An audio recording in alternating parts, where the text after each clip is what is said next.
Yeah! Good evening students. కొంతమంది students అయితే కొన్ని క్వెషన్‌లు అడిగారు. సో, వాటికి ఆన్సర్‌లు ఇచ్చే ప్రయత్నం చేద్దాం. Chemistry question, some important questions and facts. So, నీరు వేడిగా ఉన్నప్పుడు ఎందుకు త్వరగా గడ్డ కడుతుంది?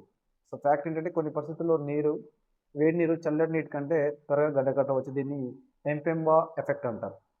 సో, నెక్స్ట్ వజ్రం మరియు పెన్సిల్‌లోని గ్రాఫైట్ 2 ఒకే మూలకం. సో, ఫ్యాక్ట్ అంటే 2 కూడా కార్బన్‌తో తయారవుతాయి. కానీ వాటి యొక్క అటామిక్ అరేంజ్‌మెంట్స్, పరమాణువుల అమరిక, వాటి యొక్క స్ట్రక్చర్ వేరు కావడం వల్ల ఒకటి ప్రపంచంలో అత్యంత గట్టి పదార్థం, దట్ ఈస్ కాల్డ్ డైమండ్ అంటాం. మరొకటి చాలా మృదువైనది గ్రాఫైట్ అంటాం. నెక్స్ట్ మన శరీరంలో బంగారం ఉంటుందా అని అడిగారు. యెస్, మన శరీరంలో వెరీ మైన్యూట్, చాలా చిన్న పరిమాణంలో గోల్డ్ అనేది ఉంటుంది. ఇది ఆరోగ్యానికి పెద్దగా పాత్ర పోషించకపోయినా సహజంగా ఉంటుంది. నెక్స్ట్ తేనె ఎందుకు పాడవదు అంటున్నారు. తేనె ఎందుకు పాడవదు అంటే తేనెలో వాటర్ యొక్క పర్సెంటేజ్ చాలా తక్కువగా ఉండడం వల్ల, అలాగే ఆమ్లత్వం, వాటి యొక్క అసిడిటీ అనేది ఎక్కువగా ఉండడం వల్ల బ్యాక్టీరియా పెరగడం కష్టమవుతుంది. సో, అందుకే చాలా కాలం తేనె అనేది నిల్వ ఉంటుంది. సో, ఐస్ నీటిపై ఎందుకు తేలుతుంది? సో, ఫ్యాక్ట్ ఏంటంటే చాలా పదార్థాలు ఘన రూపంలో ఎక్కువ సాంద్రతను, ఎక్కువ డెన్సిటీని కలిగి ఉంటాయి. కానీ నీరు మాత్రం గడ్డ కట్టినప్పుడు తక్కువ సాంద్రత కలిగి ఉండడం వల్ల ఐస్ నీటిపై తేలుతుంది. నెక్స్ట్ స్టెయిన్లెస్ స్టీలు ఎందుకు తుప్పు పట్టదు?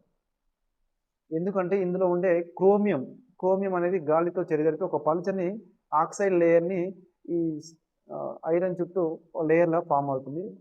సో దట్ దీని కారణంగానే ఇది తుప్పు పట్టకుండా హెల్ప్ చేస్తుంది అనమాట. So because of chromium stainless స్టీల్కు తుప్పు పట్టదు. నెక్స్ట్ రసాయన పరిశ్రమలలో ఎక్కువగా తయారయ్యే కెమికల్ ఏది? సో వరల్డ్ వైడ్ చూసుకున్నా, లేకపోతే నేషన్ వైడ్ చూసుకున్నా, సో సల్ఫ్యూరిక్ యాసిడ్ అనేది కెమికల్ ఇండస్ట్రీలో ఎక్కువగా ప్రొడ్యూస్ అవుతుంటుంది. సో ప్రపంచంలో అత్యధికంగా ఉత్పత్తి అయ్యే పరిశ్రమలలో, రసాయనాల్లో ఈ సల్ఫ్యూరిక్ యాసిడ్ H2SO4 అంటాం, అది ఒకటి.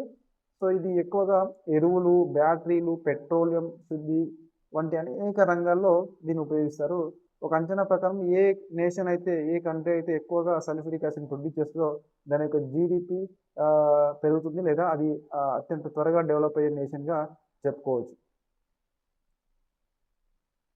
నెక్స్ట్ కెమికల్ ఇంజనీర్లు ఏం చేస్తారు? సో వారు కేవలం ల్యాబ్ ప్రయోగాలు మాత్రమే కాకుండా భారీ పరిశ్రమలో రియాక్టర్లు, డిస్టిలేషన్ కాలమ్స్, హీట్ ఎక్స్చేంజర్లు వంటి ఎక్విప్మెంట్స్ని డిజైన్ చేసి ప్రొడక్షన్లలో, వారి ఉత్పత్తి ప్రక్రియలలో మెరుగుపరుస్తారనమాట. నెక్స్ట్ మనం పీల్చే గాలిలో ఎక్కువగా ఏ వాయువు ఉంటుంది? సో ఇది ఇంట్రెస్టింగ్ క్వశ్చన్. చాలామంది మనం పీల్చే గాలిలో ఆక్సిజన్ ఎక్కువగా ఉంటుంది అనుకుంటారు, కానీ అది నిజం కాదు. కానీ గాలిలో సుమారు 78% నైట్రోజన్, 21% ఆక్సిజన్ ఉంటుంది. సో ప్లాస్టిక్ కూడా కెమిస్ట్రీనేనా? ఎస్, ప్లాస్టిక్ అనేది ఒక చిన్న చిన్న అణువులకు సంబంధించిన ఒక కెమికల్ కాంపౌండ్. వాటిని మనం మోనోమర్స్ అంటాం. Combination of monomers will form the polymer. So అది చిన్న చిన్న అణువులు ఒక పెద్ద గొలుసు చైన్ లాగా ఏర్పడి పాలిమర్ చైన్ లాగా ఏర్పడుతుంది. వాటిని మనం ప్లాస్టిక్ అంటాం. నేడు మనం వాడే చాలా వస్తువులలో పాలిమర్లతో తయారవుతాయి. వాటిని ప్లాస్టిక్ పాలిమర్తో తయారవుతుంటాయి. ఇది కూడా ఒక కెమికల్ మ్యాటరే. Okay, these are the some of the interesting facts about chemistry. Thank you.